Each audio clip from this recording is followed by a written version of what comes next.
আগামী দিনে সঠিক রাজনীতি নিয়ে বাংলাদেশকে নেতৃত্ব দেবে বিএনপি মন্তব্য করে দলটির মহাসচিব মির্জা ফখরুল ইসলাম আলমগীর বলেছেন, প্রতিষ্ঠা বার্ষিকীতে বিএনপির প্রতিজ্ঞা সব চ্যালেঞ্জ মোকাবেলা করে দেশকে এগিয়ে নেয়ার পাশাপাশি গণতন্ত্র প্রতিষ্ঠা করা।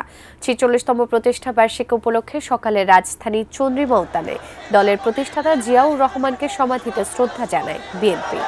বানভাসী মানুষের প্রতি সহানুভূতি প্রকাশ এবং তাদের পাশে দাঁড়ানোর লক্ষ্যে বিএনপি এবার প্রতিষ্ঠা বার্ষিকীর আয়োজন সীমিত করলেও সকাল থেকেই নেতাকর্মীদের ঢল নামে চন্দ্রিমা উদ্যানে।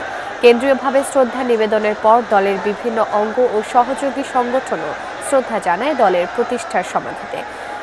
শ্রদ্ধা নিবেদন শেষে দলের মহাসচিব মির্জা ফখরুল ইসলাম বলেন, একদলীয় শাসন থেকে বের হয়ে বহুদলীয় গণতন্ত্র প্রতিষ্ঠা করেছে বিএনপি।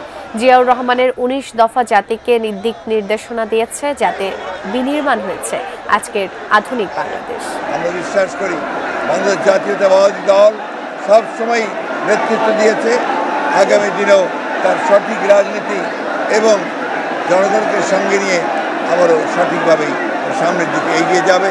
আজকে আমরা প্রতিজ্ঞাবদ্ধ হয়েছি, শপথ নিয়েছি এবং যে কোনো বাধাই আসুক সব চ্যালেঞ্জকে মোকাবেলা করে বাংলাদেশে গণতন্ত্র সুপ্রতিষ্ঠা করা, মুক্তবাজার অর্থনীতিকে প্রতিষ্ঠা করা, সমৃদ্ধ বাংলাদেশে পরিণত করার জন্য আমরা কাজ করে যাবো।